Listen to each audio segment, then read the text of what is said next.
Raped, written by Renee Stewart, aka Renee. Narrated by Lorlaine Samuels. A fictional story with focus on the concept of forgiveness. Chapter 1. It was a night of my college ball. Miguel was my date. He and I went to high school together, then college. We had been together for 6 years. We just knew we were meant for each other, and we thought that someday, after we had left college, we would get married. We never got tired of each other. He was the tall to my short, the dark to my light, the thick to my thin, the hard to my soft. We had danced, ate, and talked all night. It was almost 3 when we left the ball to go back to the house where one of my best friends, Molly, and I had rented for the duration of college. It wasn't very far from there, so we walked home. The sky was bright with the light of a full moon.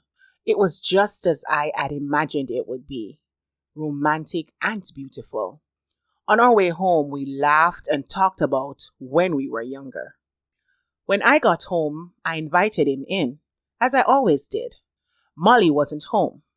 Unlike me, she had not stayed true to her Christian calling when we started college, so she decided she would spend the night at her boyfriend's home.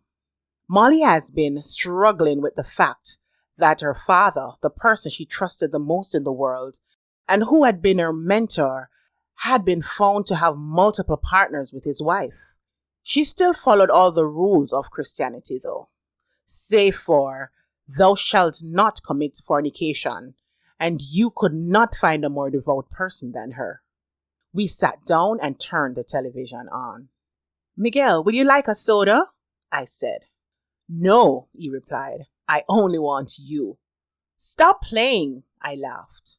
"You know I don't like it when you play like that." I thought he was making a joke at first, but then I turned and saw a strange look in his eyes. He started kissing me gently on the neck. "Miguel," I said, "what are you doing?" But he didn't answer. He just went on kissing me.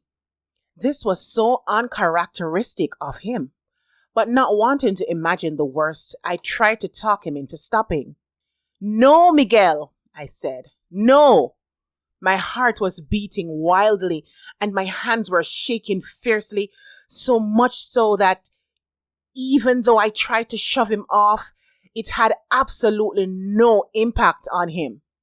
This could not be happening. I must be dreaming, I thought as I lay there. "No, Miguel," I exclaimed. I was becoming very frightened. "Please, don't do this," I begged as I tried even harder to push him off. Hot tears were running down my cheeks. He had now pinned me down on the sofa, and there was no way I could escape. Was he drunk? No. I'd been with him all night. Was he possessed? No, I highly doubt that. Apart from being just slightly less talkative tonight, everything about him was the same. He'd been a pleasure to be with, as usual, up to this point. But what was going through his head right now? I was frantic and crying openly by now. "Please," I begged. "Please." But no words could stop him now. I tried to shut everything out by closing my eyes, but deep down inside I was hurting so bad to know that the guy whom I had trusted over all these years was raping me. At the thought of that word, I cried even harder. After what seemed like years, he let me go, and I made a dash to the bathroom. I glimpsed over my shoulder once and saw him bury his face in his hands. As soon as I got into the bathroom, I slammed the door shut and locked it with the key. As I slammed it, I saw Miguel get up from the sofa and turn in the direction of the bathroom. I heard his footsteps coming down the hallway toward the door. I cowered in a corner on the cold floor, crying loudly. I cringed as he banged on the door and called, "Marcia! Marcia! Open the door, please." "I'm sorry," he said softly. How am I going to make this up to you? I heard him muttering under his breath. Marcia, please, leave me alone. Just go away and leave me alone, I shouted.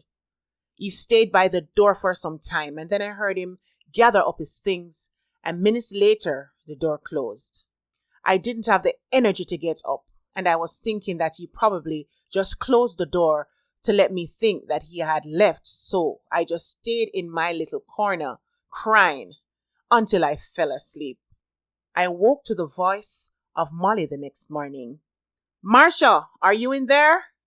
I opened the door and ran right into her arms, immediately bursting into tears. Shh, shh, shh. Don't cry, she said as she took me to my room. What's wrong?